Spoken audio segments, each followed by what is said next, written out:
Compañero, el de la computadora, ¿qué implemento de bioseguridad va a llevar la próxima semana para el laboratorio?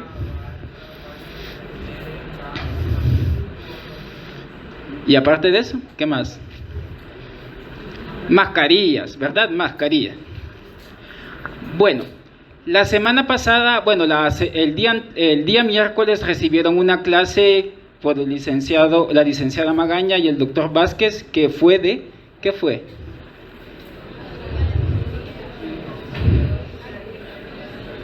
Bla, bla, bla, bla, bla, bla. Ajá.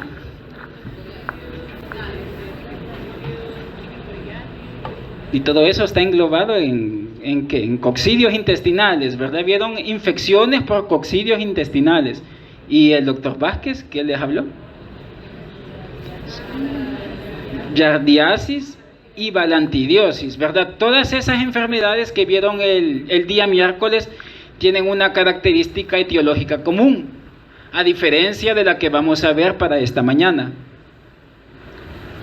¿Qué ven ustedes de diferente, así etiológicamente hablando, a pesar de que tanto los del día miércoles eran parásitos como los que vamos a ver ahora también son parásitos?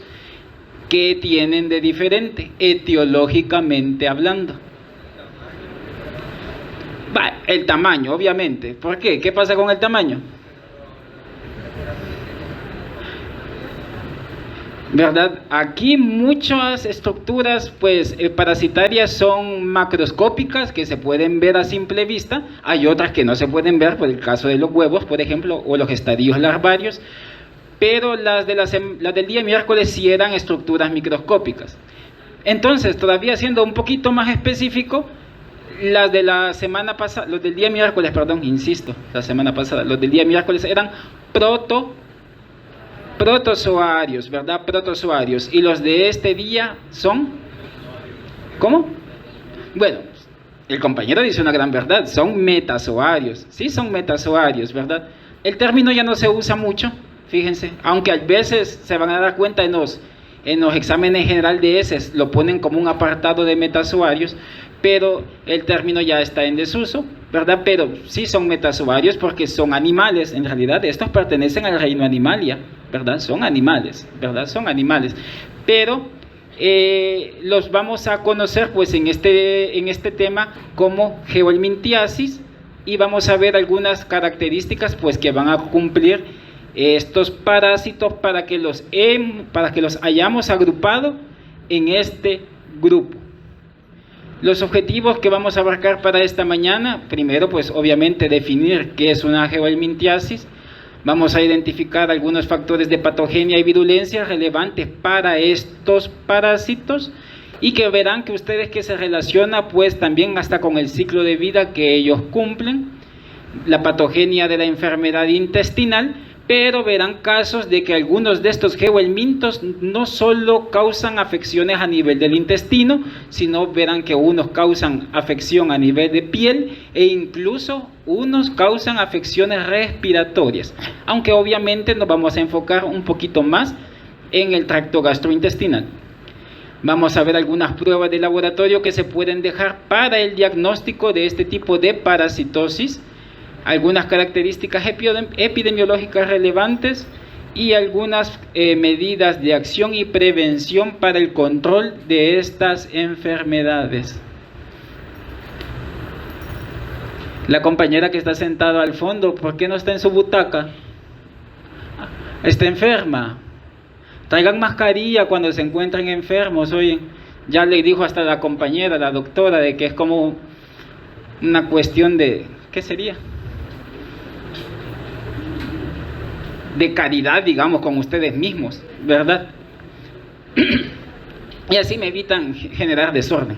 Bueno, entonces decíamos que el primer objetivo es decir qué es una geohelminthiasis.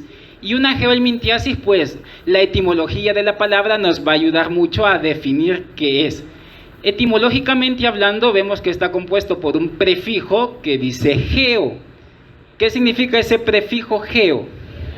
Tierra, ¿verdad? Y el sufijo helmins, que también es un sufijo griego, que significa gusano, ¿verdad? Entonces, uniendo esas dos partes de esa palabra, ¿qué querrá decir? Gusanos de tierra. Entonces las lombrices de tierra causan parasitosis en el humano. ¿Será verdad eso? No, ¿verdad? No, ¿verdad? No tiene nada que ver. Entonces, ya definiéndolo, ¿verdad? Eso nos ayuda a dar un panorama, ¿verdad? La etimología de las palabras.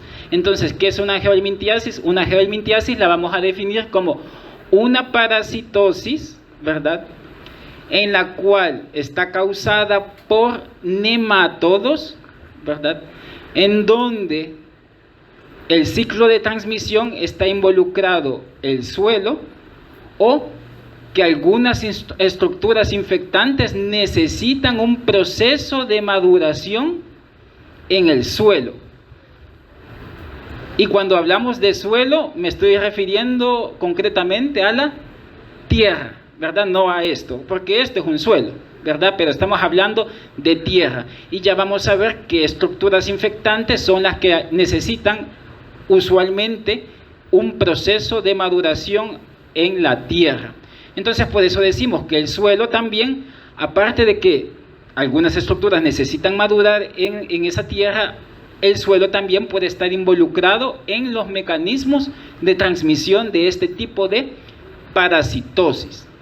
Y también, pues, que ese suelo necesita cumplir una serie de características para que sea un suelo o una tierra óptima para que cumpla esa función de maduración de algunos de estos parásitos. El suelo debe de ser arcilloso, debe de ser sombreado, debe de ser húmedo y también debe de estar a una temperatura que oscile dentro de los 14 a 30 grados centígrados. La temperatura ambiente de ¿qué está? Pues ese suelo. ¿Será que ese suelo estará en El Salvador? ¿Será que se cumplen esas características acá? Sí, ¿verdad? Se cumplen. Y en la de temperatura más que todo, porque nuestra temperatura es tropical y anda por ese rango de temperatura. Ahora, les decía, todas estas geohelmintiasis, todos son causados por nemátodos. ¿Se recuerdan ustedes que eran nemátodos el ciclo pasado? ¿Qué definían como nemátodos?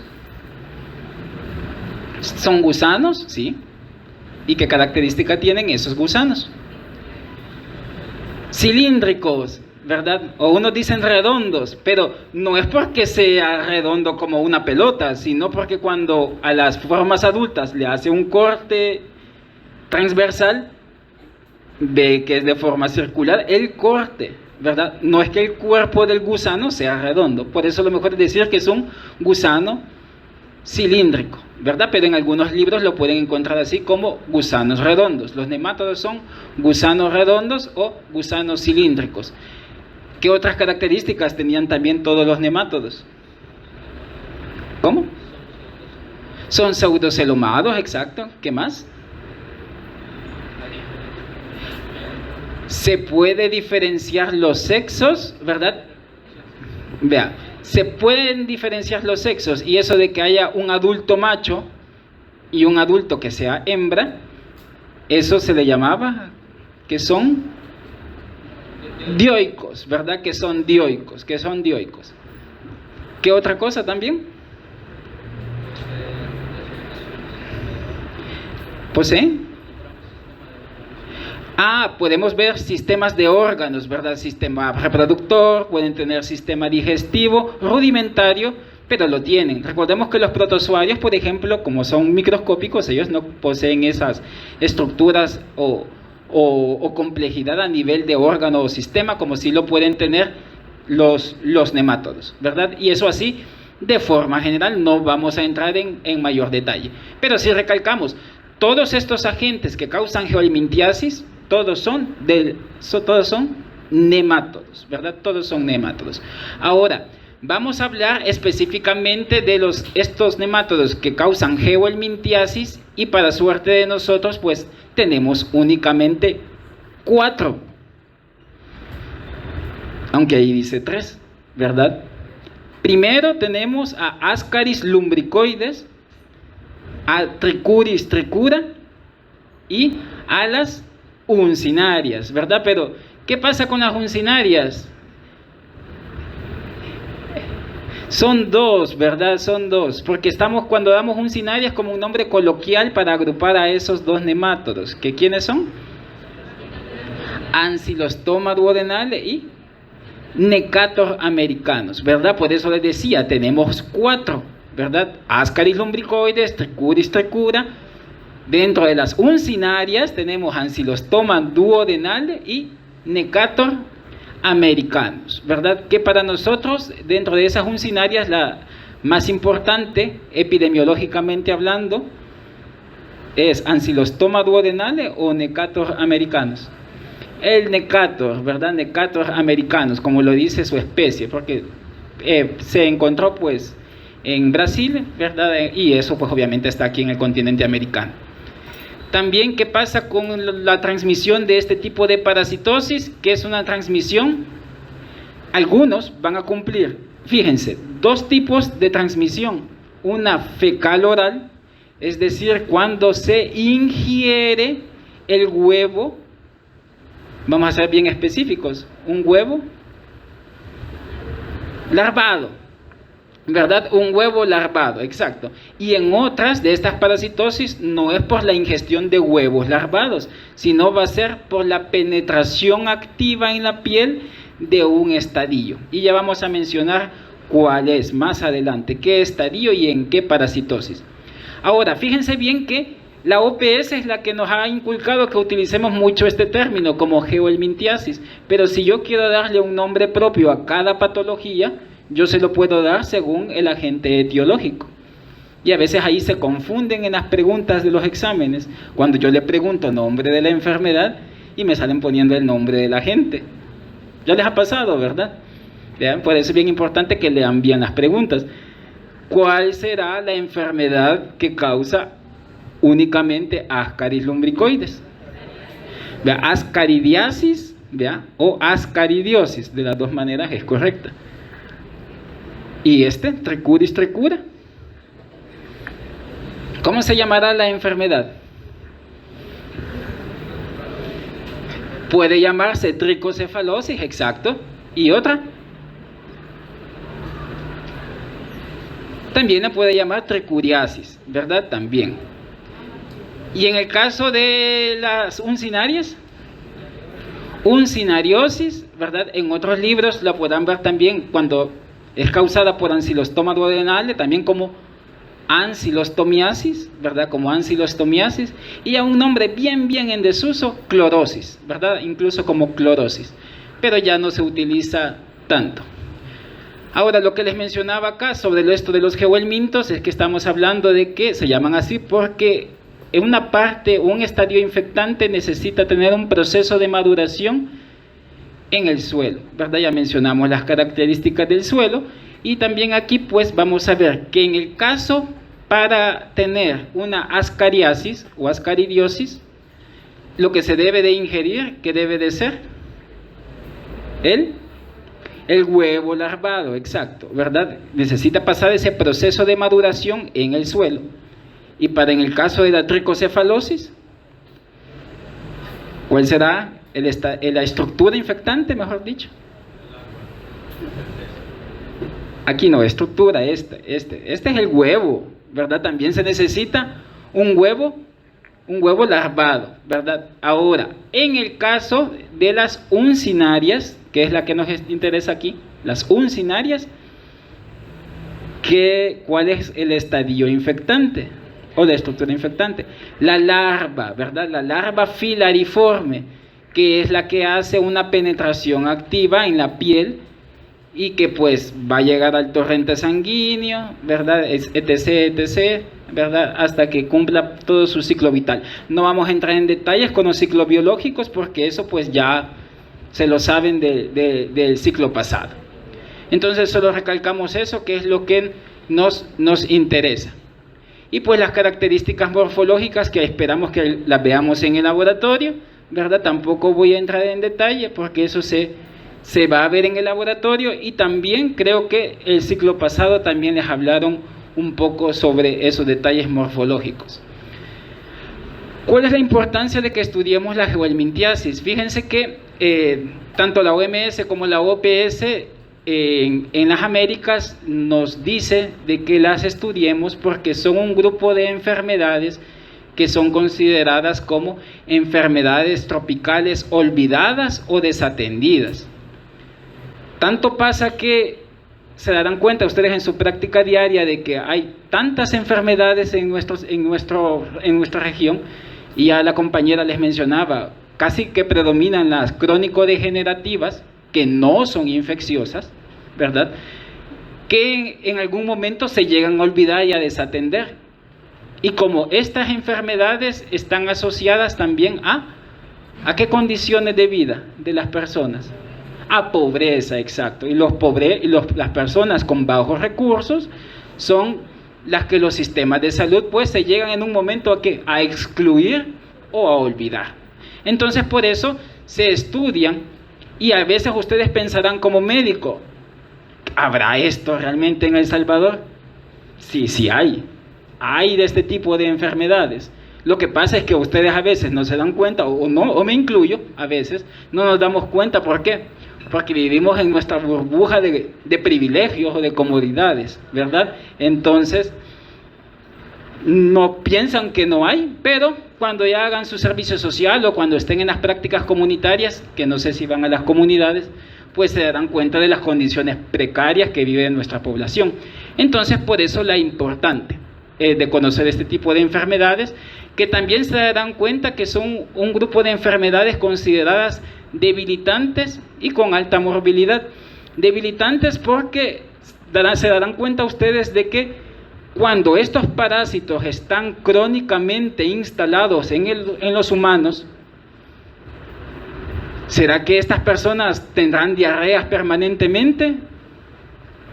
Probablemente no. Pero como están en el interior parasitando al ser humano, en algún momento pues este tipo de parásitos pues van a quitarle los nutrientes a los individuos. Ya veremos cuál es uno como bien particular que hace esta situación, y pues genera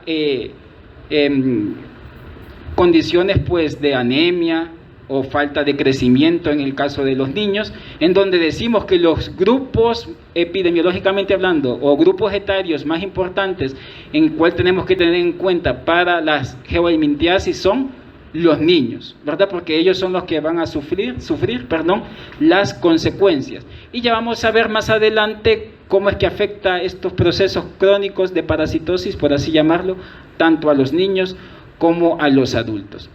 Ahora, este tipo de enfermedades también no vamos a decir de que son únicamente exclusivas de países pobres o en vías de desarrollo. Como les mencionaba, los flujos migratorios, el turismo y todo eso, pues hace que también las personas que viven en el primer mundo, cuando vienen a visitar a este país o a otros países donde son estas enfermedades endémicas, entonces ellos se infectan y llevan a sus países, cuando van de retorno, pues este tipo de parasitosis. Lo traemos siempre a cuenta porque en algún momento tal vez pueda que su vida profesional no la haga aquí en el país, sino se puede ir a especializar y se queda en las Alemanias, ¿verdad? O en las Europas, ¿verdad? ¿Y para qué venir a este país si se puede quedar allá? Si la vida le da esa oportunidad, ¿verdad?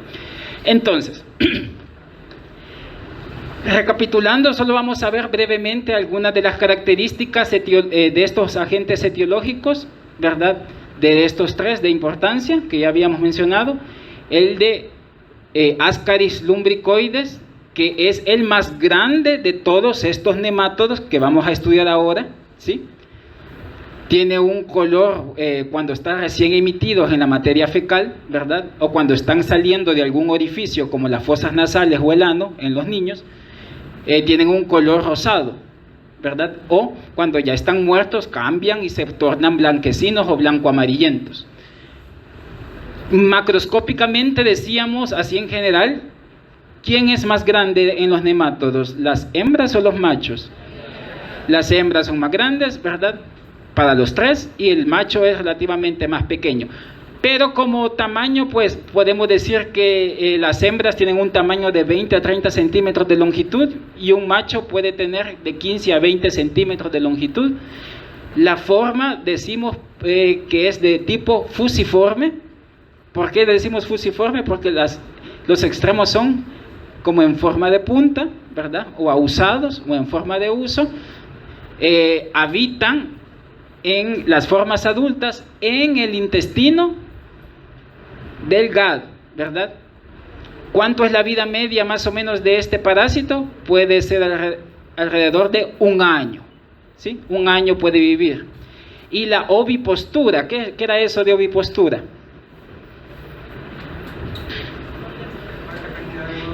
La cantidad de huevos que pone ¿quién? La hembra, ¿verdad? La cantidad de huevos que pone la hembra, que está alrededor de 200,000 huevos por día. En el caso de Trichuris trichura, que es ese prefijo trico, ¿qué significa trico?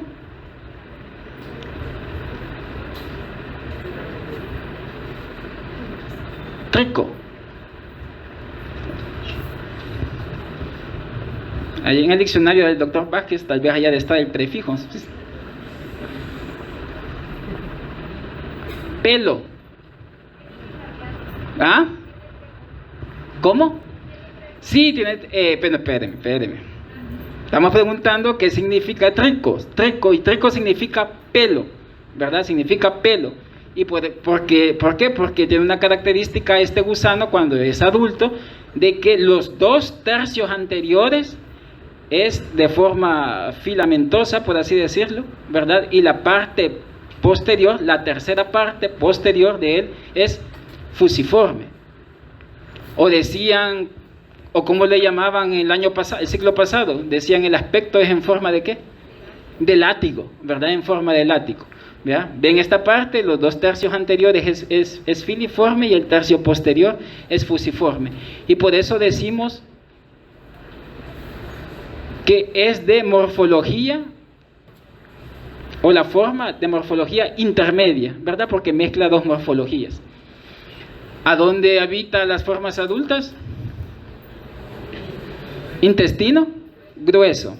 Y si somos más específicos, el intestino grueso es colon, ¿verdad? Es casi que sinónimo, ¿verdad? En el ciego, ¿verdad? En el ciego. Puede tener una vida media, ¿verdad? Algunos dicen que puede estar de 3 a 5 años, más o menos, ¿verdad? Y puede tener la hembra una ovipostura promedio de 3,000 a 20,000 huevos por día. En el caso de las uncinarias, vamos a recalcar que es el nemátodo que vamos a estudiar más pequeño de todos. El más grande dijimos que era Ascaris y el más pequeño son las uncinarias, llámese Ancylostoma duodenale o Necator americanos, ¿verdad? El color es blanquecino, ¿verdad? Usualmente Necator tiene una pequeña curvatura en el extremo cefálico, ¿verdad? El tamaño promedio anda más o menos alrededor de 10 a 12 milímetros de longitud. El tamaño de Trichuris, anda por 3 a 5 centímetros, ¿verdad? Entonces es como el de en medio, ¿verdad? No es tan grande como Ascaris ni tan pequeño como las uncinarias, ¿verdad? La vida media, fíjense que es la más grande de todas de estos. Puede llegar a vivir hasta 7 años en el individuo. ¿Cuál tiene la vida media más corta de los 3? El de Ascaris, ¿verdad? Por eso dicen algunos autores de que si la persona no está reinfectándose con huevos larvados, ella dentro de un año puede autorresolver su parasitosis porque las formas adultas morirían, ¿verdad? Y esta situación la vamos a traer a colación más adelante, ¿por qué esta vida media tan larga de las uncinarias y en qué afecta en las cuestiones clínicas? También porque me interesa que nos sepamos las oviposturas de las hembras, epidemiológicamente hablando, ¿para qué nos va a servir? Ya lo vamos a mencionar más adelante. Brevemente, esto lo vieron en el ciclo pasado, ¿verdad? Los estadios evolutivos de todos estos nemátodos los clasificamos en 4 estadios, bueno, en 3 estadios. El estadio de... No es quiste, es huevo. Ahí tienen que hacer un... Quistes, ¿quiénes tienen? Los protozoarios, ¿verdad? Las amibas, por ejemplo. O quistes, que es diferente, ¿quiénes los tienen? Los coccidios, ¿verdad? Los nemátodos, en este caso, o los helmintos en general, tienen huevos, ¿verdad?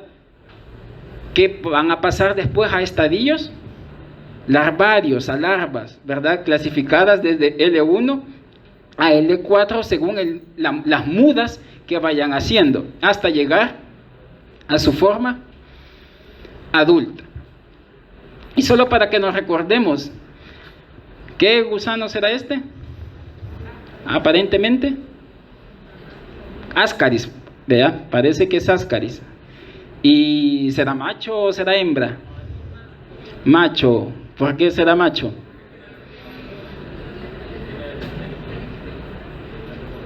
Tiene el extremo posterior enrollado, ¿verdad? Los extremos posteriores de las hembras son rectos, ¿verdad? Y eso pues ayuda en la identificación de estos nemátodos, ¿verdad? Ahora, vamos a mencionar algunas situaciones que nos interesan por la fisiopatología de estas enfermedades. ¿En qué? ¿Cómo están adheridos estos nemátodos de importancia médica o estos geohelmintos al huésped? Ahora sí, Ascaris lumbricoides, aquí la compañera mencionaba algo. ¿Qué tenía Ascaris lumbricoides en su extremo cefálico? Tiene labios, ¿verdad? Estrilabiado. Y pensaríamos, ¿y esos labios le servirán para adherirse a la mucosa? Pensaríamos que sí, pero no le sirven de nada, los tiene de adorno, la verdad. Bueno, o como boquita, digamos, entre comillas, hablando, ¿verdad? No les sirve, fíjense bien, los labios a los adultos de Ascaris lumbricoides no les sirve como estructura de fijación. Entonces, ¿cómo diantres está adherida a la mucosa?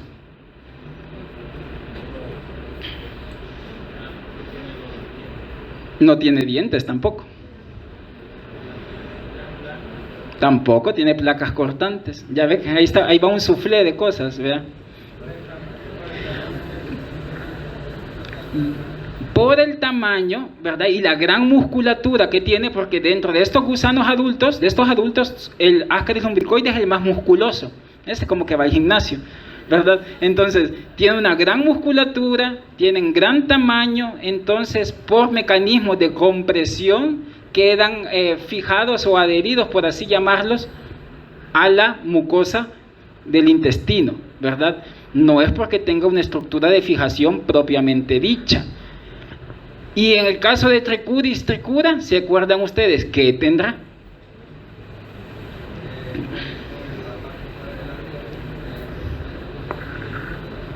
Vaya, la parte que parece látigo, que es la más delgadita, digamos, la parte anterior, ahí en su extremo cefálico tiene una especie de lanceta retráctil, ¿verdad?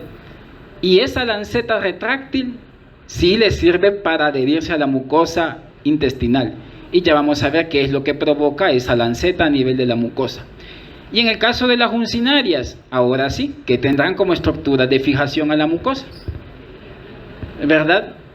Ancylostoma tiene dientes y Necator tiene placas cortantes, ¿verdad? Así se le llaman, no vayan a confundirlo. Dientes para Ancylostoma duodenale y placas cortantes para Necator americanus. Y esto sí, también son estructuras de fijación para la mucosa. Entonces, recapitulando, ¿cuál de estos tres no tiene estructuras de fijación en su extremo cefálico o en la cabeza?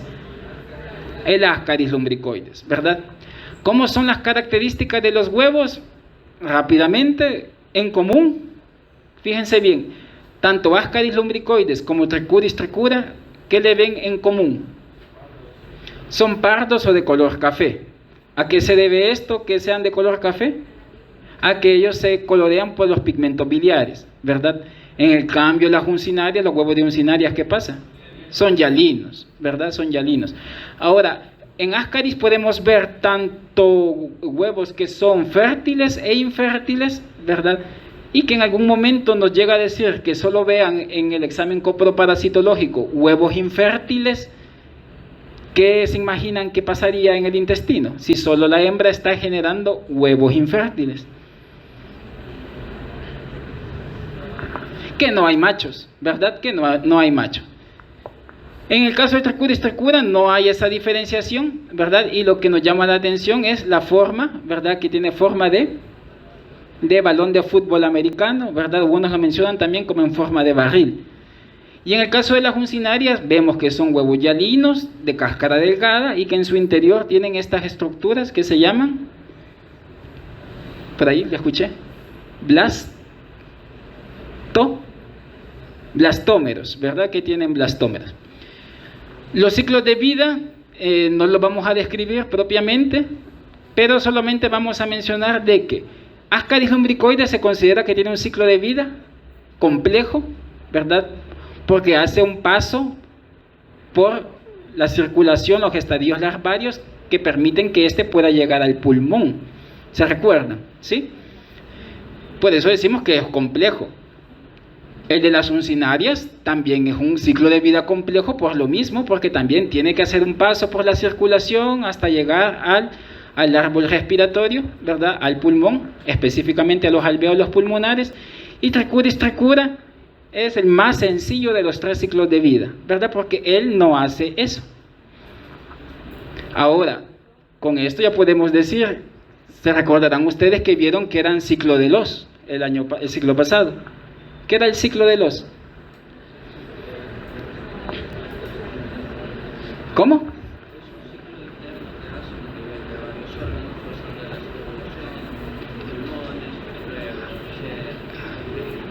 Ajá.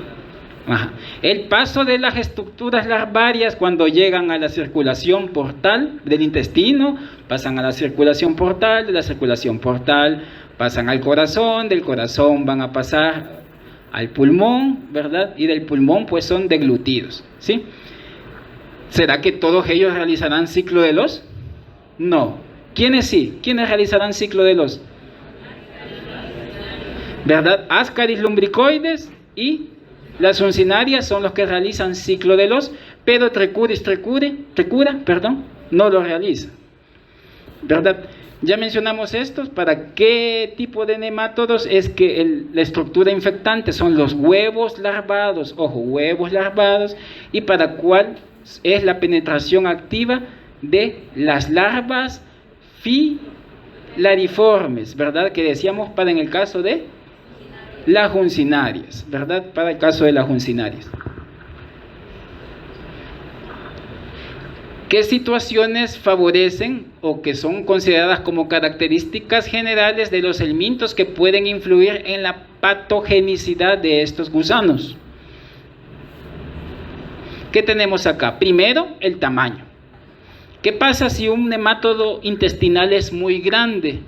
Puede generar fenómenos, mencionan acá, de obstrucción, compresión. De estos que estamos estudiando, ¿cuál se imaginan que genera este fenómeno de obstruir el intestino delgado? Ascaris lumbricoides. ¿Por qué? Porque los adultos son los más grandes que tenemos en estudio en este momento. La carga parasitaria está relacionada también con la severidad del daño. No es lo mismo que estamos hablando de que haya 1 o 2 gusanos adultos de Ascaris en el intestino, porque puede pasar, a que haya esta gran cantidad y que haya obstrucción de la luz intestinal. O en el caso también de las cargas parasitarias de las uncinarias. No es lo mismo que hayan 100 o 200 uncinarias en la mucosa intestinal a que hayan miles de uncinarias adheridas a la mucosa del intestino. Entonces de eso va a depender el daño. La capacidad que tiene de fijarse o de atravesar epitelios, ¿verdad? En el caso de Trichuris tricura, como tiene esa estilete, también le mencionan con ese nombre, estilete o lanceta retráctil, hace microtraumas en la mucosa intestinal, ¿sí? Y si está haciendo microtraumas a nivel de la mucosa del intestino, ¿qué pasará? ¿Qué generará? hemorragias, pequeñas hemorragias, ¿verdad?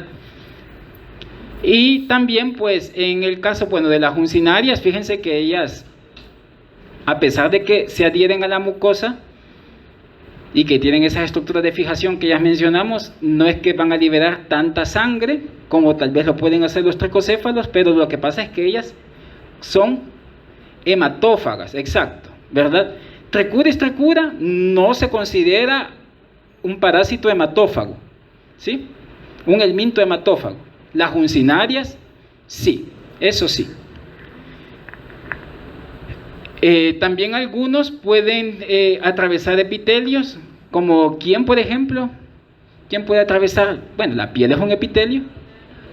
Las larvas filariformes, ¿verdad?, de las uncinarias, que deben de tener para atravesar ese epitelio enzimas líticas que le permitan pues destruir o degradar, ¿verdad?, la capa de queratina de la piel y poder atravesar la piel y llegar a la circulación, ¿verdad?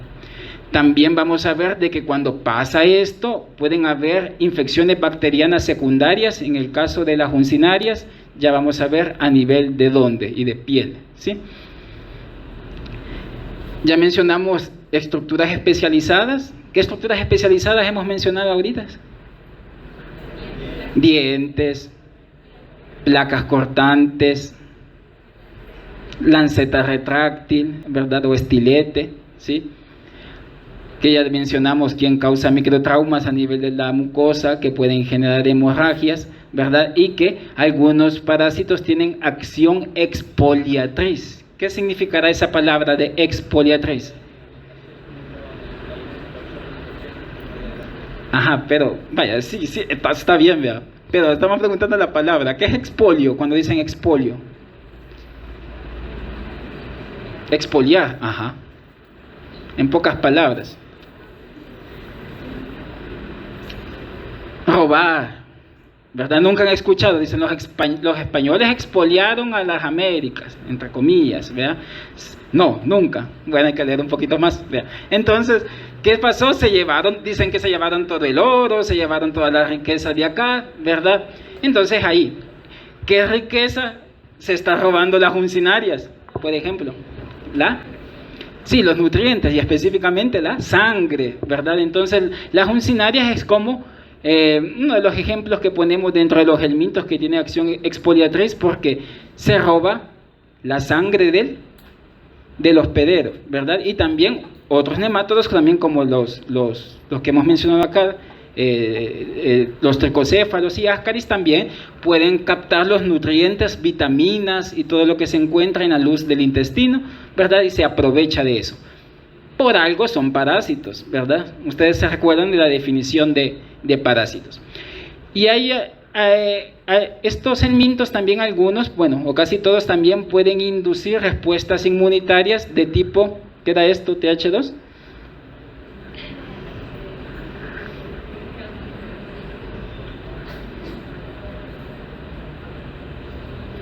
¿Qué era? Ajá, linfocito T helper, ¿verdad? Entonces, en algún momento, pues, en la mayoría de estas parasitosis pueden desencadenar respuesta eosinofílica. Casi buena parte de este tipo de parasitosis pueden generar aumento de eosinófilos, bueno, ya sea en la mucosa, por cuestiones histopatológicas, y también a nivel de sangre periférica. Bueno, y aquí que vemos las imágenes, aquí se nota muy bien un proceso de obstrucción con presión por adultos ¿de quién? De Ascaris lumbricoides, ¿verdad? Acá en esta laparoscopía también, o endoscopía, perdón, se observa también el adulto, y aquí también vemos a nivel de la piel, en los miembros inferiores, cómo está ingresando la larva filariforme de las uncinarias, ¿verdad? ¿Qué se encontraban a dónde esas larvas? En el suelo, ¿verdad? En el suelo. Otras situaciones, recapitulando, que pueden ser también clasificadas estos mecanismos que causan lesiones en los humanos de forma directa e indirecta. La mecánica, que ya se mencionó en parte en la diapositiva anterior, la expoliatriz. La tóxica, mediadas por metabolitos del parásito. que en este caso pues realmente los helmintos no generan muchos metabolitos tóxicos, o también que produzcan sustancias tóxicas, ¿verdad? O que destruyan las células, ¿verdad? Esto no es tanto mucho de los helmintos, ¿verdad? Pueden generar infecciones bacterianas secundarias, como ya les voy a mencionar más adelante, con quién pasa eso, ¿verdad? Y de forma indirecta, pues ya vimos que también pueden estar asociadas a la respuesta inmune. O sea, quien realmente está causando la clínica no es tanto el parásito en sí, sino la respuesta inmune que está desencadenando el hospedero, ¿verdad? El hospedero. Ya mencionamos aquí, las helmintiasis casi siempre desencadenan una respuesta del tipo celular, ¿verdad? En este caso ya mencionamos un leucocito. ¿Quién intervenía ahí? Decíamos. Sí, un leucocito en sangre periférica, que se puede identificar en sangre periférica. Los eosinófilos, ¿verdad? Y ellos desgranulan ¿qué?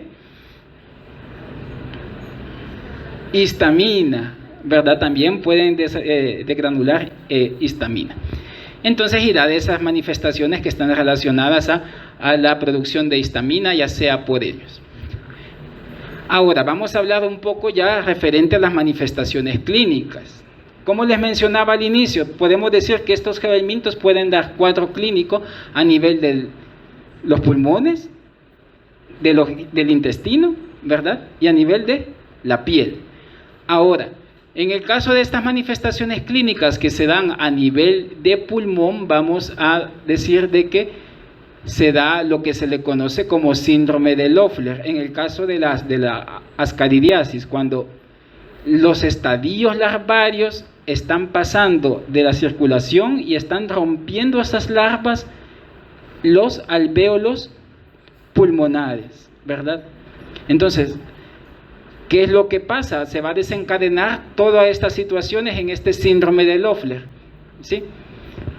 Que es un cuadro respiratorio que es leve en comparación con otros cuadros respiratorios que vamos a ver más adelante, que hay presencia, fíjense bien, de fiebre, ¿verdad? Que puede ser de varios días, puede haber tos, expectoración, y puede haber hemoptisis. ¿Qué era eso de hemoptisis?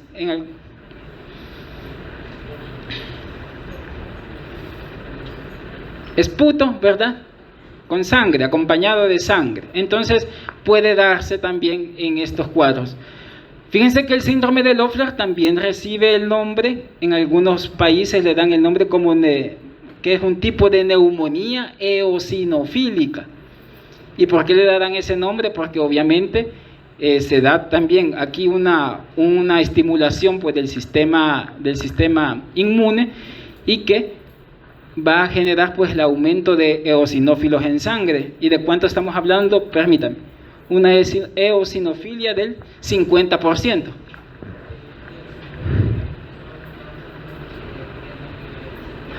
Exacto, ahí ha dicho una verdad el compañero, ¿verdad?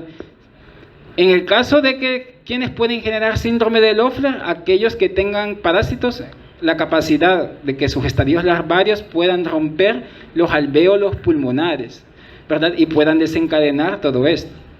En el caso propiamente que estamos viendo acá, ¿quiénes pueden hacer esto? De estos parásitos, Ascaris, ¿verdad? Y las uncinarias. Usualmente, clínicamente se describe más en el caso de Ascaris lumbricoides, ¿verdad? Radiológicamente hablando, pues se van a presentar opacidades en los dos pulmones, ¿verdad? Opacidades difusas, ¿verdad? Que pueden desaparecer en cuestión de días, ¿verdad? Esta situación se puede autorresolver rápidamente, ¿verdad? Se puede resolver rápidamente. ¿En qué tipo de personas se nota más esta sintomatología por este síndrome de Loeffler? Se da más en pacientes que es como su primera infección por este tipo de nemátodos.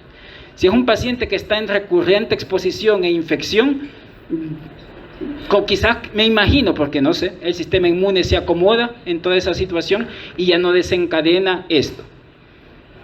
¿Sí? Por eso mencionan que en el caso de que venga un turista americano o de otro continente que no viva en una región endémica, las manifestaciones de este síndrome de Loeffler pues van a ser como que mucho más evidentes, ¿sí? Porque como nunca ha estado expuesto al parásito y se viene a exponer aquí a nuestra región, pues obviamente va a desencadenar este tipo de situación.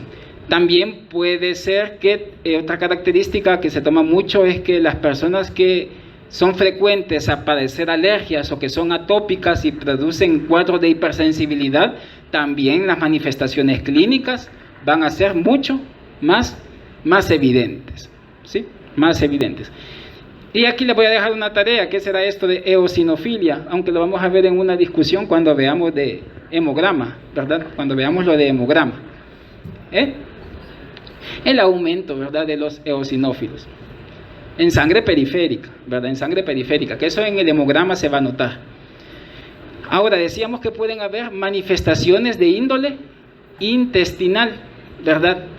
En el caso de la ascariosis, ¿verdad?, decíamos que muchas de las manifestaciones clínicas que se dan a nivel del intestino se da por irritación de la mucosa, por la compresión que realizan las formas adultas. Y esto hace que aumente el peristaltismo, ¿verdad? Y eventualmente pueda producir diarrea, ¿sí? Pero no solamente puede ser diarrea, también a nivel del intestino, también puede haber acompañamiento de vómitos, ¿verdad? Meteorismo, que ya les explicaron qué es, ¿verdad? Náuseas, ¿verdad? Y abombamiento, como vemos acá con este niño, ¿verdad? Pero fíjense que el abombamiento aquí puede darse por un montón de causas, ¿sí? La primera, ¿cuál creen que puede ser? Que el niño esté abombado.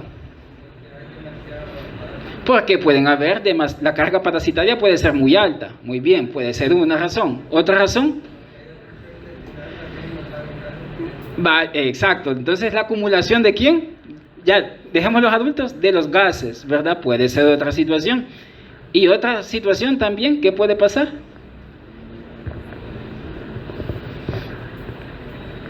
Que ya no es tanto parasitaria, propiamente hablando.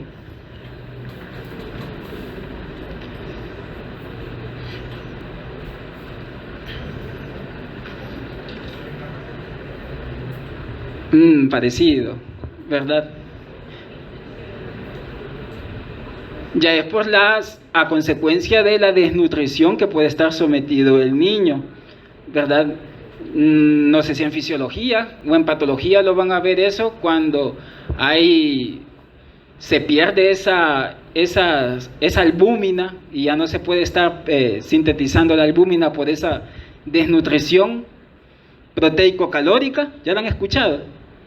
¿Verdad? Entonces puede generar también edema, ¿verdad? A nivel de la cavidad abdominal, ¿verdad? En los niños que son, pero ya estamos hablando de cuadros de desnutrición muy severos.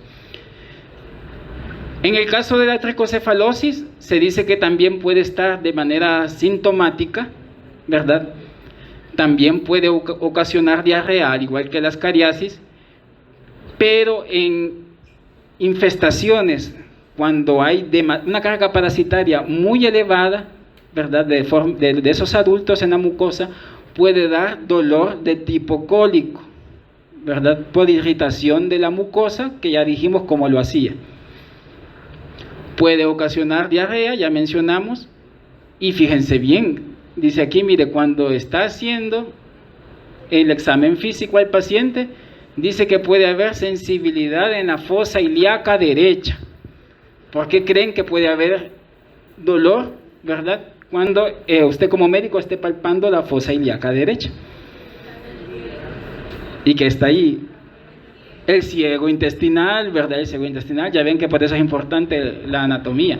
Obviamente no es el único cuadro clínico que va a ocasionar sensibilidad al tacto en la fosa ilíaca derecha, incluso hasta la apendicitis lo puede hacer, ¿verdad? Pero esto para que lo tengamos en mente a la hora de poder hacer un diagnóstico diferencial de un abdomen agudo, por ejemplo. La diarrea se puede caracterizar que puede haber presencia de moco, de sangre ¿verdad? O sea, podemos decir que puede ser diarrea del tipo disenteriforme, ¿verdad? Puede haber también, ya dijimos, dolor tipo cólico, pujo y tenesmo, que es, esto lo mencionó el licenciado Osvaldo, ¿se recuerdan? También en el caso de las amibiasis intestinales. También puede haber ya esto, cuando la parasitación ya es más crónica, también puede haber anemia, enflaquecimiento y baja estatura por la pérdida de los nutrientes en el individuo. Especialmente, habíamos dicho, ¿en quiénes? En los niños, obviamente, porque son los que están en periodo de crecimiento. En el caso de la uncinariasis, ¿verdad?, que las manifestaciones clínicas a nivel del intestino son muy similares a nivel de como la tricocefalosis, ¿verdad?,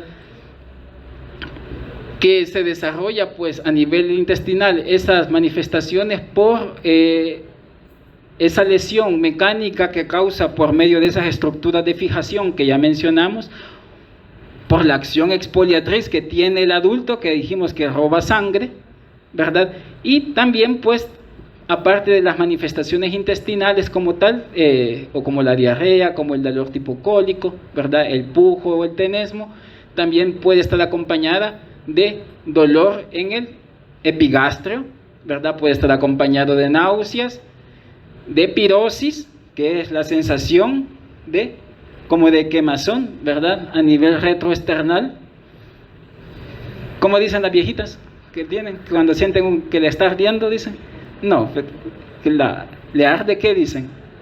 La boca del estómago, ¿verdad? Y es la otra boca que tienen las abuelas, quizás, ¿verdad? Entonces, eso significa pirosis, ¿verdad? Puede estar acompañada de diarrea también, como mencionamos, que eso casi que es común en los 3 cuadros clínicos, y la anorexia, ¿verdad? La falta de apetito. ¿Cómo? Es lo que decía, que las manifestaciones clínicas a nivel del intestino son similares o idénticas a la tricocefalosis. Ajá.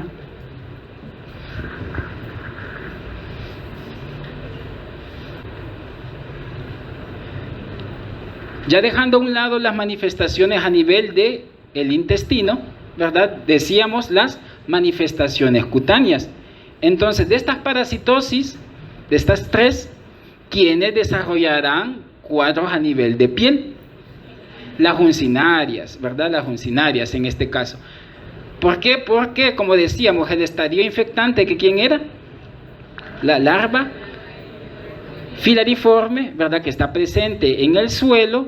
Entonces, de manera activa, ella va a penetrar la piel a nivel de los miembros inferiores, tanto en la planta de los pies, como lo vimos en una imagen, ¿se recuerdan? Vimos una imagen que estaban la presencia de las larvas a nivel de la planta de los pies y a nivel interdigital, ¿verdad? En esas 2 localizaciones es lo más frecuente, a nivel de planta de los pies y de manera interdigital en miembros inferiores, Entonces se va a caracterizar porque es una dermatitis pruriginosa. ¿Qué quiere decir eso de pruriginoso? Prurito, que es que genera picazón, comezón, escozor, ¿verdad? Eso. Se pueden generar por el rascado frecuente del individuo pápulas, ¿verdad? Puede haber enrojecimiento, hinchazón, bueno, intensa picazón, por lo que decíamos que es pruriginosa. Si ustedes ven, el parásito genera canales serpentiginosos, ¿verdad? Como que fueran, ¿qué carretera puede ser aquí que sea bien curvada? No, como Alapa no es tanto, como Los Chorros tal vez, digo yo, no sé. Las que van para Chalate, me imagino que también por las montañas, ¿verdad? De manera serpentiginosa, pues generan estos canales, ¿verdad? Como lo más característico dentro de esto es que genera picazón, ¿verdad? Entonces, ¿qué pasa cuando algo le genera demasiada comezón? Se rasca, y esas rascaduras, ¿qué va a pasar? Se puede lacerar la piel, ¿verdad? Y si sus manos no están limpias, y si el paciente no ocupa calzado, el paciente no tiene las condiciones higiénicas de sus pies, ¿qué va a pasar? Puede haber una infección, pero aquí en este caso ya es una coinfección por alguna bacteria, ¿verdad? Y el cuadro pues se va a complicar aún más, ¿sí? Porque teóricamente este cuadro clínico que vemos aquí de estas manifestaciones cutáneas causadas por ¿cómo se llama? Por las uncinarias, debería de autorresolverse el solito, ¿verdad? Si es la manifestación clínica es demasiado fuerte, pues me imagino que se le da un tratamiento médico, ¿verdad? Pero deberían de autorresolverse. Ahora, este es el problema, esta es como la complicación a nivel de piel, ¿verdad? Que haya una coinfección bacteriana o una infección sobreagregada, ¿verdad? Puede ser recurrentes. ¿En qué situaciones cree usted que esto puede ser como bien a repetición? No, autoinfección no, eso es otra cosa.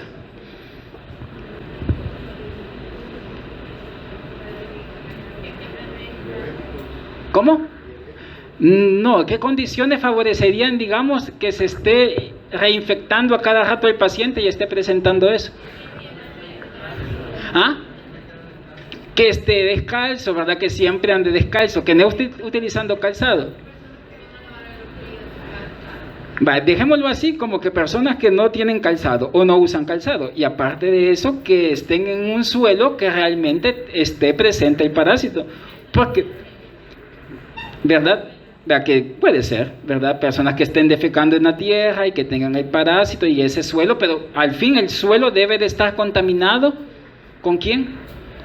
Con las larvas, ¿verdad? Con las larvas. Ya se han hecho estudios en que ustedes porque casi no hacen estudios de investigación, que deberían, ¿verdad? Pero cuando se pueden muestrar suelos, y se pueden buscar si hay larvas filariformes, ¿verdad?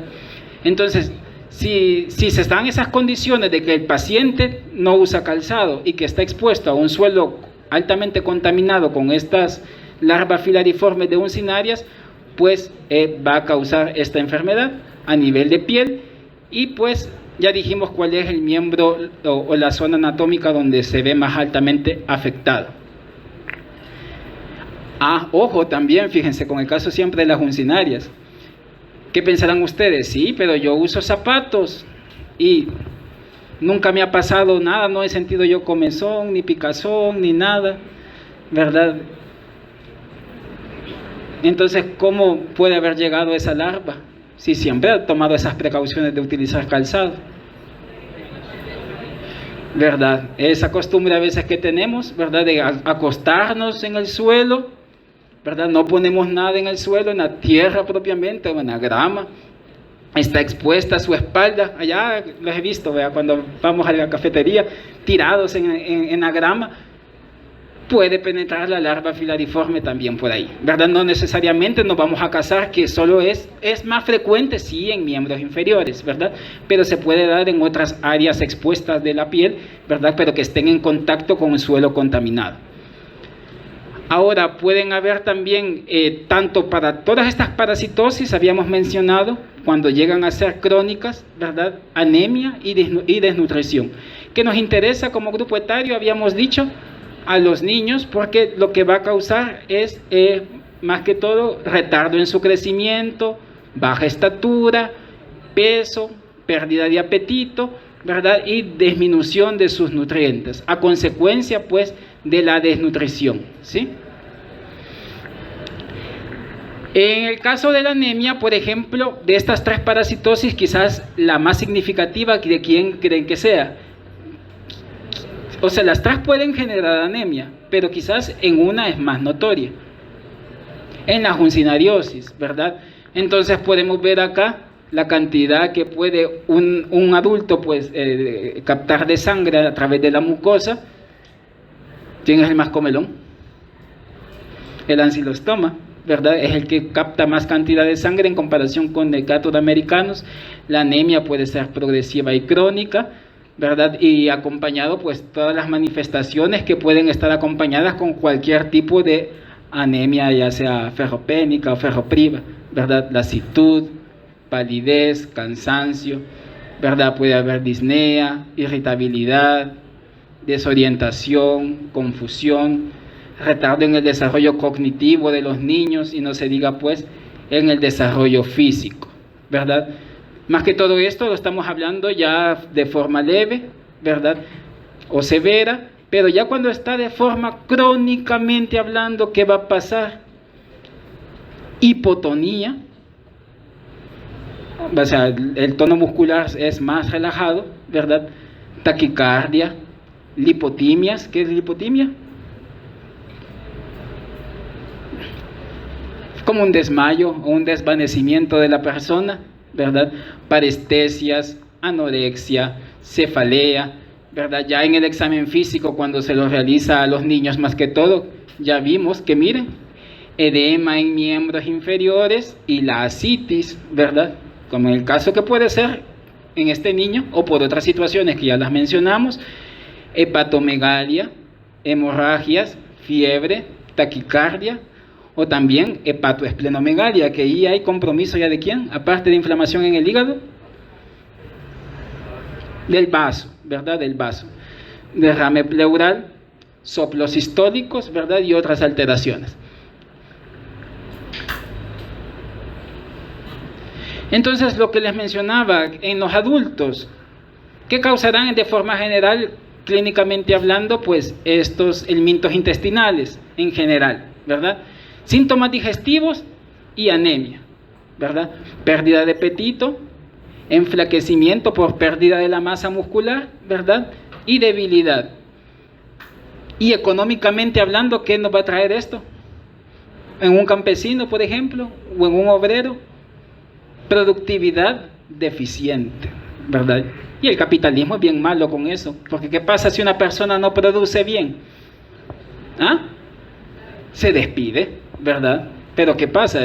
No produce porque está enfermo. Entonces le debemos de dar a la población las condiciones adecuadas para que no pase esto. Y en niños, ¿qué puede suceder? Síntomas digestivos que ya mencionamos, cuadros de anemia, y esto va a generar deficiencias cognitivas, o sea, en el aprendizaje de los niños, que va a traer consecuencias en, bueno, una productividad deficiente, aunque los niños no deberían de trabajar, ¿verdad? Pero académicamente hablando van a rendir mal, ¿verdad? Estudios escolares incompletos y deficientes, ¿verdad? Entrada tardía a la escuela y fallas en la asistencia. Casi parece que lo estoy describiendo aquí, ¿verdad?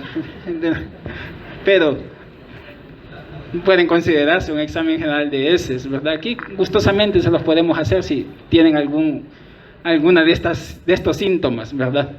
Aunque cabe recalcar que no son niños ya ustedes, son adultos, ¿verdad? Son adultos. Ahora, dentro de las complicaciones que pueden haber en este tipo de parasitosis, y fíjense, vamos a hacer hincapié como complicaciones aquí de las caridiasis, ¿sí? De las caridiasis, que puede haber obstrucción intestinal, y dentro de esas complicaciones es la más frecuente. De las complicaciones que da Ascaris lumbricoides, la más frecuente es la obstrucción intestinal, que ya lo vimos que es causada por la oclusión que realizan las formas adultas cuando están en una carga parasitaria elevadamente alta, y lo que pasa es que los adultos hasta generan nudos en la luz del intestino. Entonces va a producir pues esa obstrucción, que incluso pues va a generar de que es tan grande que no haya evacuaciones. O sea, ¿qué generaría en el individuo? Estreñimiento, ¿verdad? Se puede palpar en algunas situaciones como una masa abdominal, ¿verdad? Y también pues eventualmente también se pueden estar evacuando los parásitos adultos en la materia fecal, o a veces también, en el peor de los casos, no necesariamente con la materia fecal. El adulto puede salir del ano, ¿verdad?, de un individuo. Y ya vamos a ver en qué situaciones pasa más eso. ¿Usted cree que para que se remita esta situación de esta obstrucción intestinal bastaría únicamente el tratamiento farmacológico? No, ¿verdad? Aquí ya no. Ya tiene que haber un acompañamiento quirúrgico para retirar toda esa masa de adultos, ¿verdad?, de Ascaris lumbricoides. Ahora, pueden haber migraciones de las formas adultas. ¿Y qué situaciones? ¿Qué quiere decir esto de migraciones de las formas adultas? ¿Qué se imaginan? Ajá, exacto. Que ya la forma, óigase bien, estamos hablando de las formas adultas, migraciones de formas adultas. Van a salir, ya no van a estar en la luz del intestino, sino van a buscar salirse o ir a otros sitios. Ahora, ¿qué generará esa migración de las formas adultas? La fiebre se describe que es un estimulante para que las formas adultas se quieran salir, digamos, o busquen otro órgano que afectar, y después también de que ha empezado también el tratamiento farmacológico, ¿verdad? Con fármacos, ¿cómo le llaman? Es que no han visto eso todavía, ¿verdad? Quería que me... Ajá, dentro de esa familia, ¿verdad? Los benzodiazepinas, creo que algo así se llama el grupo farmacológico. Entonces, esas dos situaciones, la fiebre y después de haber iniciado el tratamiento farmacológico, y una tercera, se me olvidaba, también cuando le ponen anestesia a los pacientes, también. Entonces, esas situaciones generan que las formas adultas estén buscando otros sitios. Quizás dentro de las más frecuentes es que la forma adulta puede invadir las vías biliares, ¿sí? Que produzca colecistitis. ¿Qué era eso de colecistitis? Inflamación. La doctora le dijo de este sufijo, vean, que es inflamación. ¿Y esto?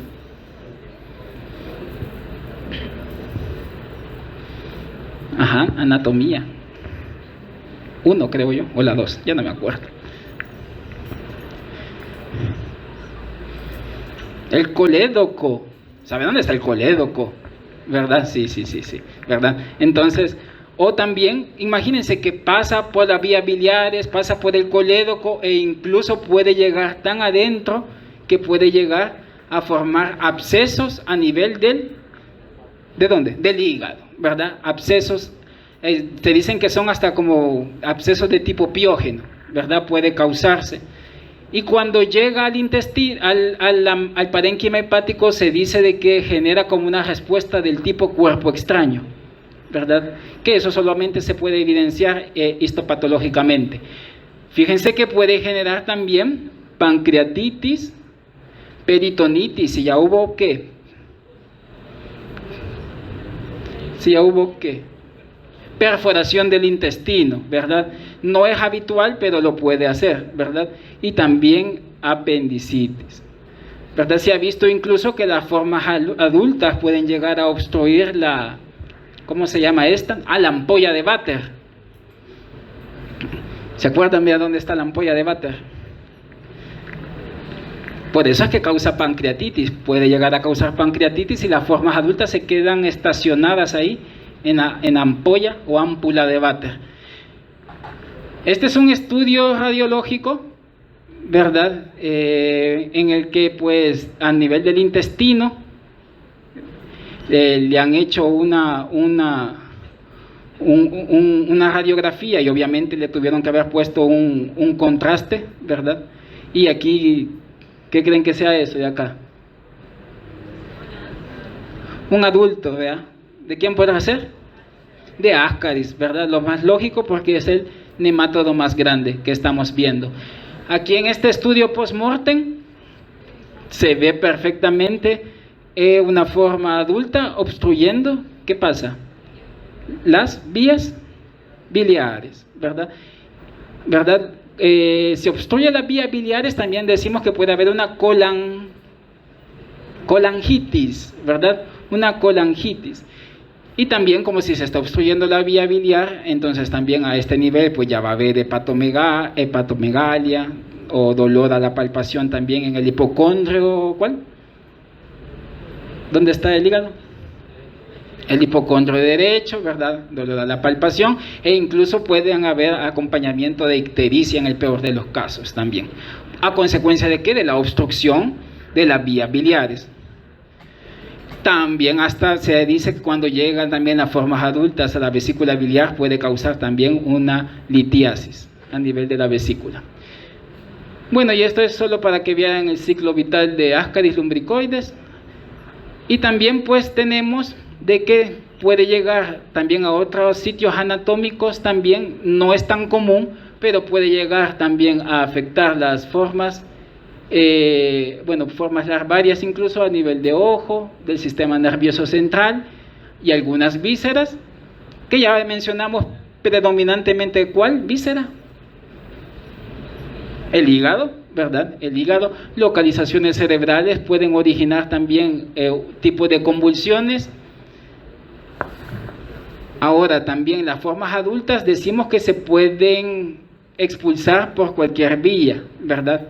Entonces, estas ya lo mencionamos, que la fiebre puede favorecer la migración de las formas adultas de estos parásitos, ¿verdad? También pueden ocurrir migraciones similares cuando el cuerpo se enfría después de la muerte, ¿verdad? Entonces, cuando el paciente fallece, ¿qué va a pasar? Las formas adultas van a querer buscar la manera de querer salir del cuerpo del individuo y van a buscar los orificios para poder salir. En este caso estamos viendo que están saliendo las formas adultas de la nariz, de la boca, ¿verdad? Y faltaría el ano, ¿verdad? Pueden salir del ano. Entonces, porque ya el cuerpo empieza a enfriar, pues ya estas formas adultas quieren buscar la forma de salir. Esto también, que ya se les mencionó en algún momento, como la complicación más frecuente de la tricocefalosis. Con solo ver las imágenes me pueden decir qué es, porque ya la vieron en una clase. El prolapso rectal, ¿verdad? Obviamente esto se va a dar cuando la infestación es bastante grande a nivel de la mucosa del recto, ¿verdad? Y también a veces por el pujo y el tenesmo que desencadena en los niños, porque esto tiende a ser más frecuente en niños pequeños, como complicación de la tricocefalosis. Como método de diagnóstico, pues usualmente en nuestro medio lo más usual es el examen general de heces, que lo vamos a hacer la próxima semana, ¿verdad? ¿Qué se puede detectar en el examen general de heces? ¿Qué les pueden reportar? Huevos y de larva de uncinaria. Ahorita estamos con estas, ¿verdad?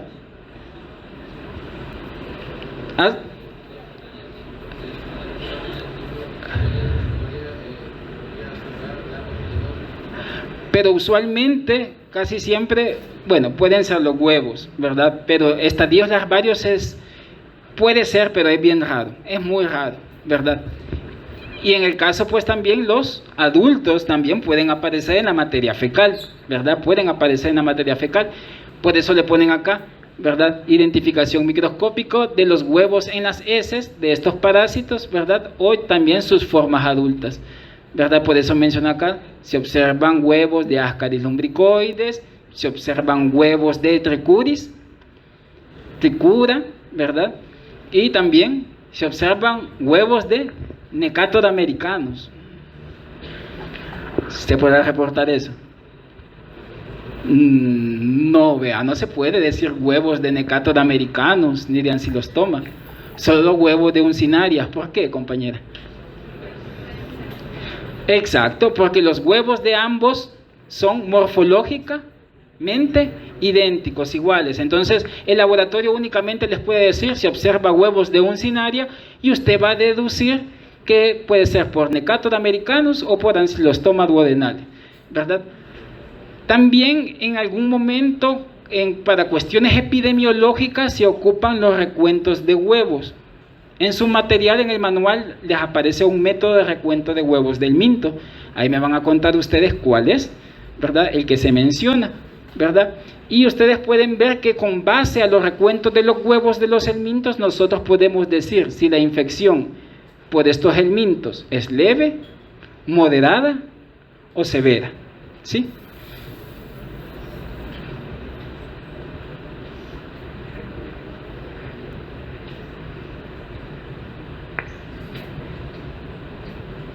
Ya esto puede ser otras herramientas de diagnóstico que ya no son como tanto de laboratorio, sino más son de radiología, ¿verdad? Radiografías de abdomen y del tránsito intestinal, ¿verdad? En el que se debe de utilizar un medio de contraste para evidenciar la presencia del parásito, en el cual, pues, en el caso de Ascaris lumbricoides, como es el más grande, pues se va a poder ver como una opacidad en forma lineal. Que eso lo vimos en una diapositiva, ¿se recuerdan? Donde vimos la forma adulta en el intestino. Puede haber una colangiografía. ¿Esto sería a nivel de dónde entonces? Si se llama colangiografía. No, no en el colon. En las vías biliares, ¿verdad? En las vías biliares, ¿verdad? Esto para hacer un diagnóstico de ascariasis, ¿verdad? A nivel de el hígado, ¿verdad? Y del tracto biliar, por eso decimos hepatobiliar.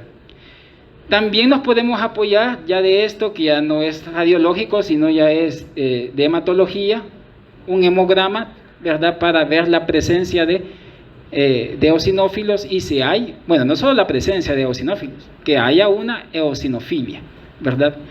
Que ya mencionamos que puede ser mayor o igual al 50%. Epidemiológicamente hablando, vamos a ir rapidito.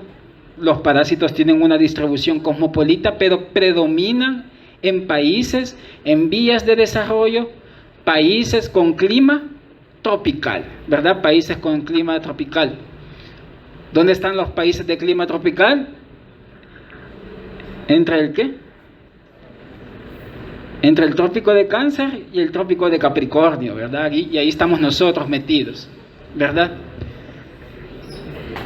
Países que son obviamente de clima cálido y húmedo, ¿verdad? Las estaciones lluviosas también ayudan a la diseminación. ¿Por qué creen ustedes que la lluvia ayuda a la diseminación? ¿Por qué? ¿Y los huevos? Pero ¿y los huevos qué más tienen que...? Aparte de los huevos... No. La tierra, ¿verdad? Acuérdense que tiene que haber tierra, arrastre de la tierra, porque ahí en teoría están los huevos madurando, ¿verdad? O también los estadios larvarios, ¿verdad?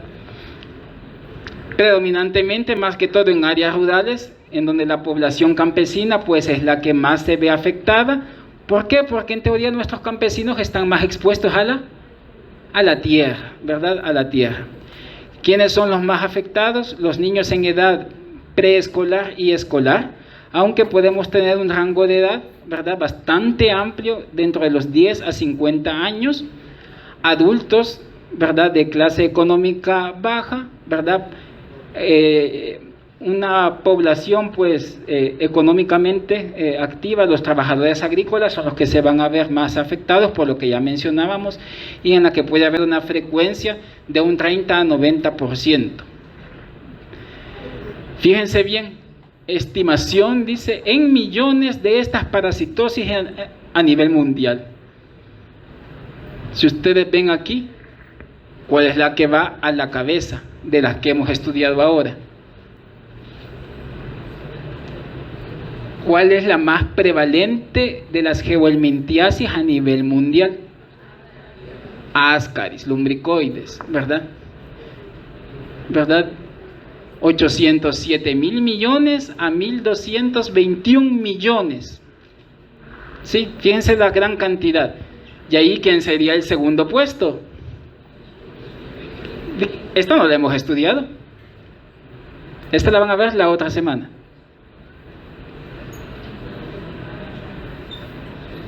¿Verdad? De la geohelminthiasis, ¿verdad? Estaría quizás aquí las uncinarias, ¿verdad? Y ya por último, la tricuriasis, ¿verdad? Entonces, la más prevalente a nivel mundial de la geohelminthiasis es Ascaris lumbricoides, la ascaridiasis o la ascariosis. ¿Por qué? ¿Por qué creen ustedes? ¿Por qué creen que es la que más prevalece?